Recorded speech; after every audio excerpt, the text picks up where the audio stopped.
test is in 4-part, Part 1, Part 2, Part 3, and Part 4. Now look at Part 1. Part 1. You will hear a telephone conversation between a client who wants to rent short-term accommodation and a rental agent. First, you have some time to look at questions 1 to 5.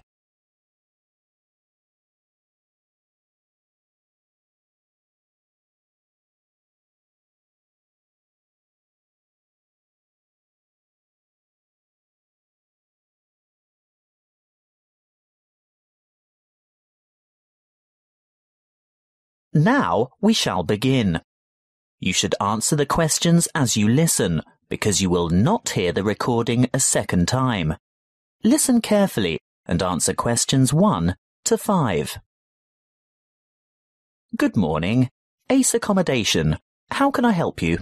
Good morning. I'd like to organise some short stay accommodation on the Gold Coast, please. Certainly. Who am I speaking to? Miss McKinley. Sylvia McKinley. Could you spell your family name for me, please? It's MACKINLAY. Thank you. And your first name is Sylvia? Yes. Is that with an I or a Y? A Y, the old-fashioned way. That's SYLVIA. Thank you, Miss McKinley. Now, just for our records, can you tell me what country you live in? Of course. It's England, actually. I thought so. Now, when are you coming? Well, at the moment, we're planning on arriving on July the 26th. Oh, the 25th. That's the last day of the public holiday, and it might be difficult to find something available on that date. No, we're coming on the 26th of July. Oh, well, that's fine then. We'll have lots of good places vacant by then, although you wouldn't be able to move in until late afternoon, because our cleaning crew will need time to get everything ready for you. That suits us. Our flight won't get in until early evening anyway. How many of you will there be? Just my sister and myself. And how long do you intend to stay for? Oh, only a couple of weeks. We'd like to stay longer, but we'll have to get back to work. So, you're not coming on business then? No, it's just a holiday. Why? What difference does that make? Oh, you'd be surprised. Business people have different needs. You know, wireless internet, even fax machines and photocopiers. No, we won't need any of that stuff. We'll be coming to relax and get away from all that kind of thing. Before you hear the rest of the conversation, you have some time to look at questions 6 to 10.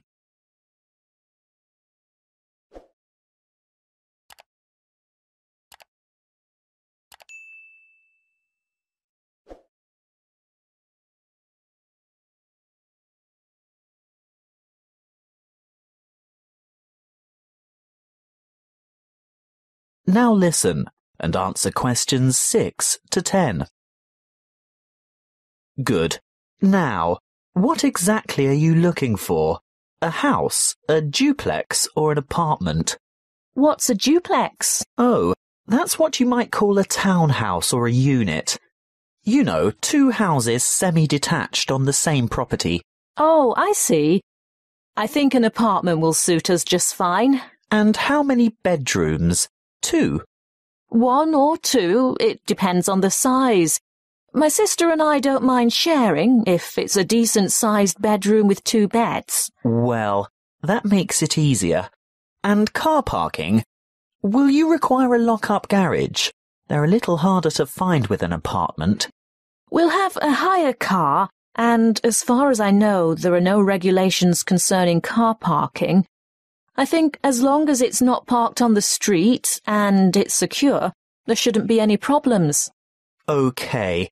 Now, I'm assuming you want something by the beach. Yes, that's the idea.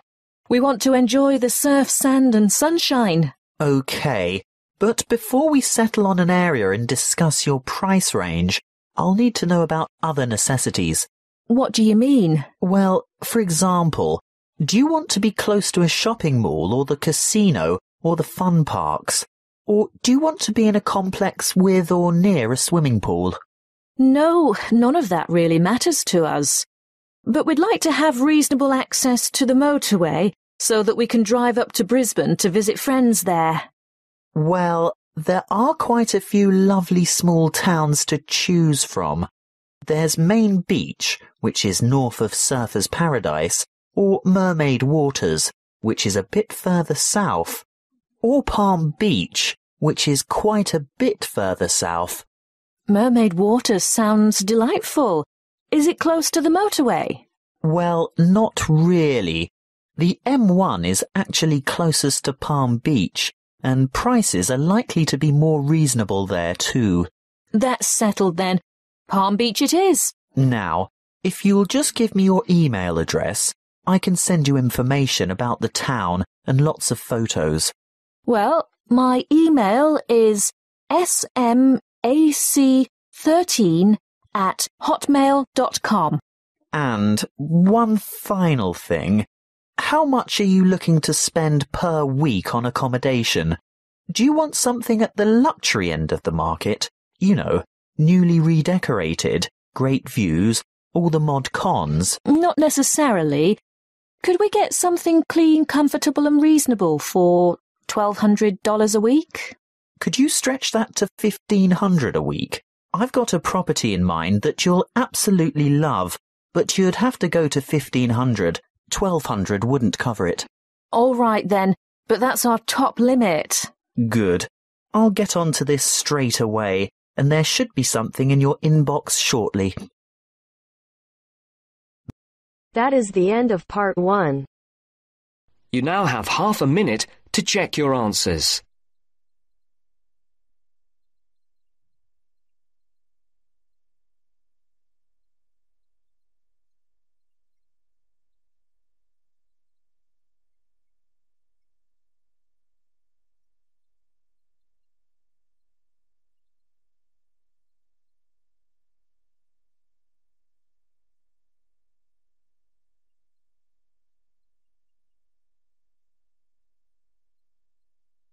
Now turns to part 2. Part 2. You will hear a conversation between a travel agent and a customer. First, you have some time to look at questions 11 to 17.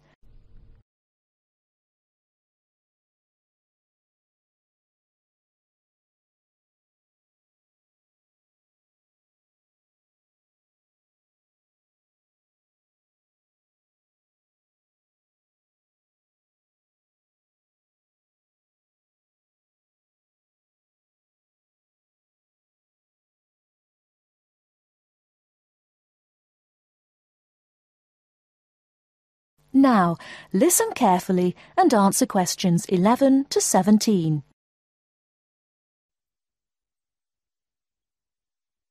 Good morning. Can I help you? Yes, I'd like to get some information about trips to New Zealand. Certainly. Take a seat and I'll be right with you. Thanks. Now, where would you like to go in New Zealand? Well, I was hoping to do a bit of travelling around, actually. There are a few things I'd like to see and do before I go back home. Right. One thing I really want to do is go to Christchurch. I have relatives living there that I can stay with, my mother's cousin, and I've heard it's a nice place. Yes, it's a lovely city, and staying with relatives will help with the budget, of course. The budget? It will save you some money. Oh, right. Well, I'm not too worried about that. I've saved quite a bit of money working in Australia. Oh, that's nice. Good for you. Well, you know that New Zealand consists of two main islands, the North Island and the South Island, and Christchurch is on the South Island. Is it? I was never very good at geography at school. Do you have a map I could look at? Sure. Here we are. Right, I see. And, well, then I'd also like to spend some time in Auckland, and maybe I could do an English language course there. Can you organise that sort of thing for me? Oh, certainly. We'd be happy to arrange that. But bear in mind that Auckland is in the North Island. OK. And I'd also like to do some skiing or maybe even some snowboarding. I hear New Zealand is a great place for that. Yes, absolutely. But you should go to Auckland first for your studies, and then you can get the ferry across to the South Island and take the bus down to the snow. Oh, I don't like boats very much. I'm not much of a sailor. I think I'd prefer to fly. Right. What about joining a walking tour? That could be really fun. Not sure about walking, but joining a tour might be a good way to travel because then I might make some friends my own age. Now, let's get some details. Can I have your name, please? Yes, it's Su Ming Lee, but you can call me Sue. OK, Sue. And what's your address here in Melbourne? I'm living with my aunt in the suburb of Kew. It's 29 Lock Street. That's L-O-C-H, not L-O-C-K. Do you have a phone number that I can get you on? The best thing would be if I give you my mobile. I always have it on me. It's 0402 558 992. OK. And when do you want to travel? Because you'll need to be down south in July or August. Oh, yes, of course. That's winter, isn't it? So I better go to Auckland in May. Yes, let's say departing from Melbourne on the 1st of May, that's a Saturday, and then you could begin your course on Monday the 3rd. That sounds great. And how long would you like to study for? A month, 2, 3? What do you think? Well, I'll probably need more than a month. What about 8 weeks until the end of June? Fine. I'll see what I can do. Oh, and how would you like to pay for this? On my Visa card, if that's possible.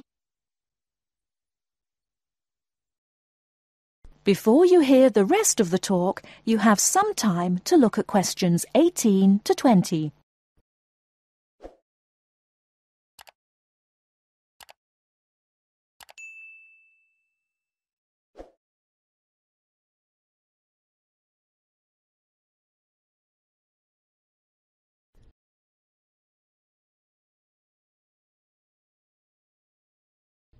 Now listen and answer questions 18 to 20. Hello, Sue. It's Angelo from Cosmos Travel here. I've booked your flight and I've found you an English college called the Harbour Language Centre. Great. Where exactly is that? Well, have you got that little map I gave you yesterday? Yes? You see where the harbour is with the 3 wharves and the water? Yes. Got that? OK, there are 2 parallel streets. Quay Street, that's Q-U-A-Y, and Customs Street. The building where the college is located is on Quay Street, opposite Prince's Wharf. Right. Got it. And what about accommodation? Well, I've booked you into a hotel for the first 3 nights, and then the accommodation officer will find you a family to live with. Good. And where's the hotel? It's a short walk from the college, on the corner of Queen Street and City Road. Which corner exactly? On the left-hand side as we're looking at the map. Okay, near the little park. Yes, that's right. And what about a good bookshop? I'm going to need to buy a dictionary and some English books. Yes, well, I believe there's a really good language bookshop on the corner of Customs Street and Queen Street. It's near the college, so that's pretty convenient. Thank you so much. You've been really helpful. That is the end of part 2. You now have half a minute to check your answers.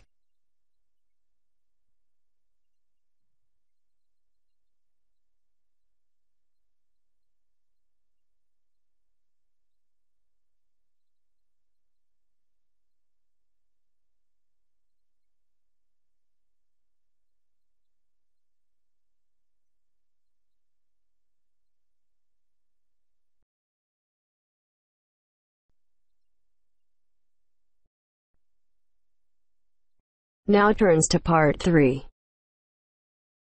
Part 3. You will hear two university students discussing their course and a project they are doing together. First, you have some time to look at questions 21 to 25.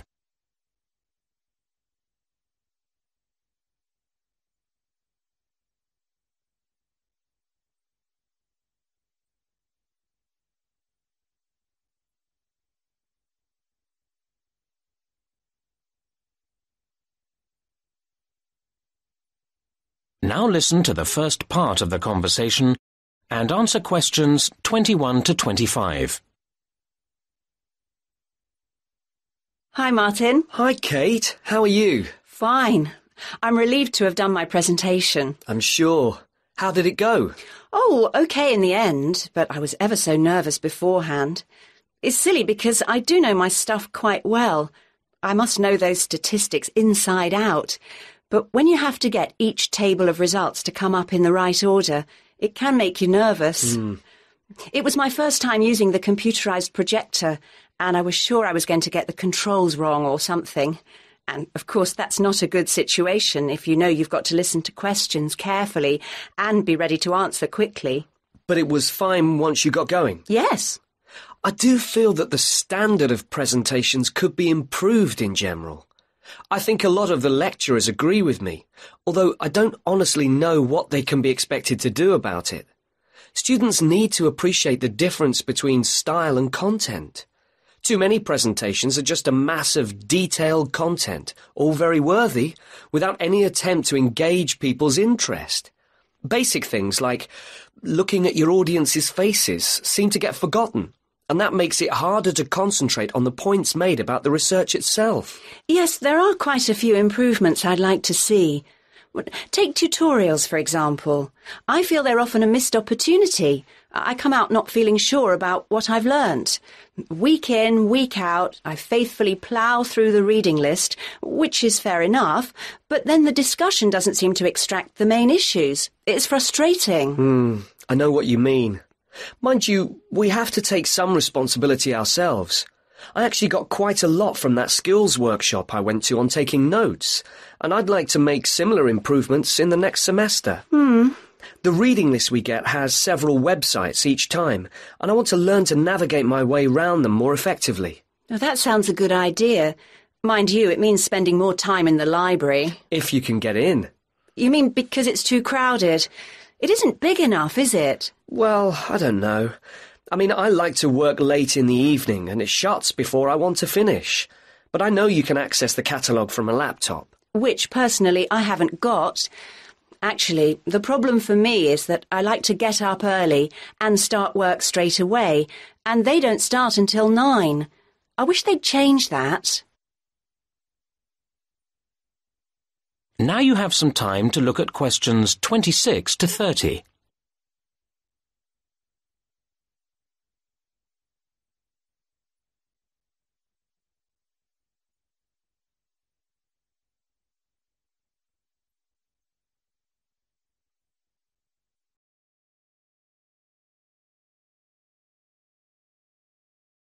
Now listen to the rest of the conversation and answer questions 26 to 30. Look, we ought to start working out what to do next for our project. Yes, enough moaning. OK, the main thing is to allocate the various tasks between us, isn't it? Yes. Well, we're going to need the questionnaire before we can do much else, aren't we? Do you want to handle that? I'd assumed we'd do it together. Well, you have more experience than me. Maybe you could think up the main questions, you know, a first version of the whole thing, and then I could read it through. And make suggestions? Well, OK. My experience on projects has all been with closed groups. I don't really know how you go about selecting subjects from larger populations. Actually, it's quite straightforward. You use tables of randomised numbers. Could you show me? Yeah, I'll take you through the process. That way you'll learn and I'll feel surer for having someone else there. Now that brings us to the interviews themselves. Right. Would you like to do them? Or are there too many? Well, your typing's pretty fast, isn't it? So if you agree to handle the transcribing afterwards, I'm prepared to do the face-to-face stage. Does that sound fair? It does to me. But tell me if you find it takes longer than you thought. And vice versa. And when we get the results all together, they'll need to be run through statistics programs, won't they? Well, that's where I always feel a bit unsure about which tests are the correct ones to choose. Same here. But we can get advice from the lecturers about that. Shall we do all that as a joint effort? I think it'd make us feel more secure about what we were doing. Yes, it would be terrible to get that wrong after all the hard work leading up to it. And then we've got to present the whole thing to the group. Will you feel up to doing that? I think we should do a joint presentation. It's all both our work, after all. I guess you're right. But would you mind getting the slides and so on ready? I find that takes me ages and still doesn't look any good. Whereas I quite enjoy that kind of thing. OK. Now, we need to think about a few... That is the end of part 3. You now have half a minute to check your answers.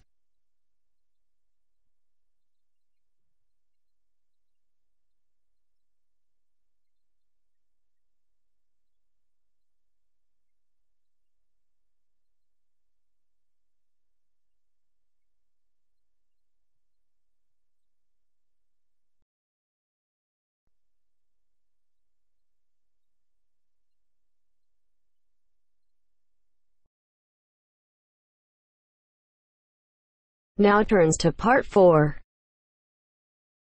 Part 4.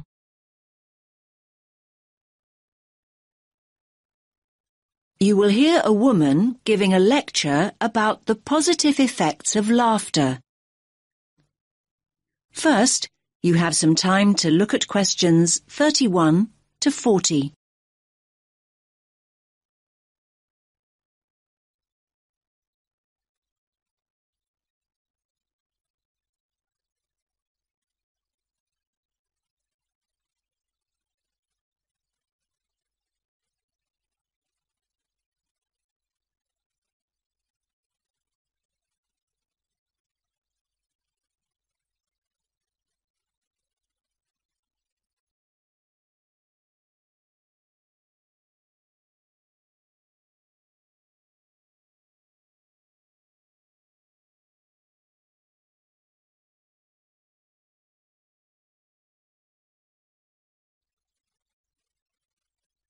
Listen carefully to the lecture and answer questions 31 to 40. Good morning, everyone. I do hope you didn't get too wet getting here this morning.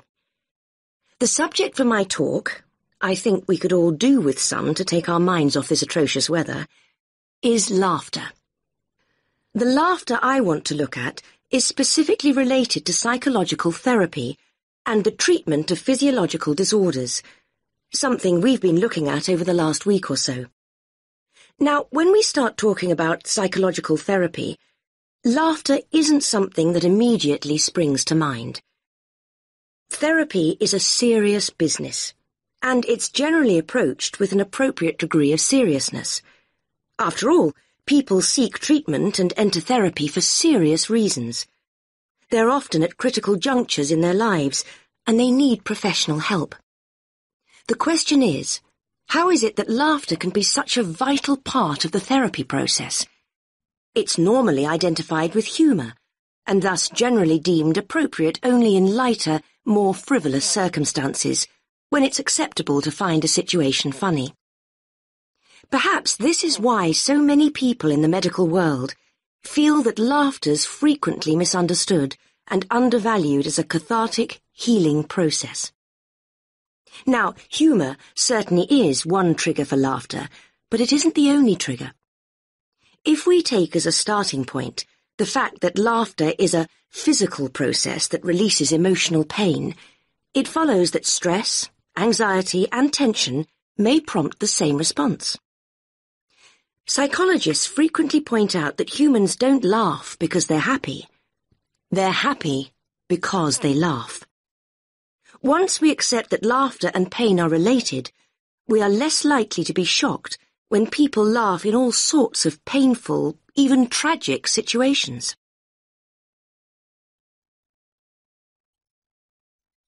Cathartic psychotherapy utilizes laughter as an essential medium for healing emotional pain. It's specific to the release of anger, fear, and boredom. When people laugh, they free themselves of painful feelings. The amount of pain the body releases during a single burst of laughter is immeasurable, but we know that the body will keep discharging pain cathartically until there's no longer a need. The only obstacle to the process is the self-constraint we learn to impose on ourselves during our early years. We're taught the virtues of self-control from infancy, and any loss of that control during an emotional outpouring is discomforting. We fail to realize that when we lose control, we actually gain in many other ways. Our cultural preference for processing feelings cognitively, instead of feeling them physically, maintains and prolongs emotional distress. Patients who have had upbringings during which feelings were suppressed may have quashed their ability to laugh, cry, and become angry. Clinicians can help individuals regain these cathartic processes, enabling them to release deep-rooted emotions that may be an obstacle to happiness. Only now has research begun to validate the notion that emotions are stored in the body rather than the mind. Recently developed cathartic techniques allow practitioners to teach patients how to access their hidden emotions and release them. The more catharsis the patient experiences, the more rapidly he or she progresses through the healing process. Laughter is probably the least threatening cathartic process, at least to the person expressing the laughter, and so it has an essential role. It's often a stepping stone to other forms of emotional release, like crying or showing rage. So why, you might ask, has the mental health community been so slow to accept laughter as a healing tool? Well, for reasons I've already outlined. Like any expression of the true self, laughter is radical and revolutionary, and laughing at what is seemingly misfortune upsets conformity. We in the medical professions must challenge the antiquated view that adult laughter is silly and inappropriate. We have to ensure that patients don't reject the healing power of their laughter, in the fear that others will see them as making light of their issues. Traditionally, mental health practitioners have viewed laughter as a way of hiding painful emotion. In contrast, cathartic psychotherapy understands that laughter releases emotion. Through laughter, feelings erupt from within into the outside world. If people suppress laughter, they also stifle the release of pain. The catharsis of laughter doesn't change people's circumstances, but it does change the way people relate to those circumstances. It enables them to take a different view, a view from which terrible misfortune can seem so much more bearable. This allows people to remember, to feel, and to explore without fearing that they'll be trapped by what they can't control. Life's most tragic events often have an essence of absurdity, and this can be the trigger point for laughter. Some people deal with emotional pain instinctively and come along to therapy already laughing and crying. There are many others, however, that need assistance. That is the end of part 4. You now have half a minute to check your answers.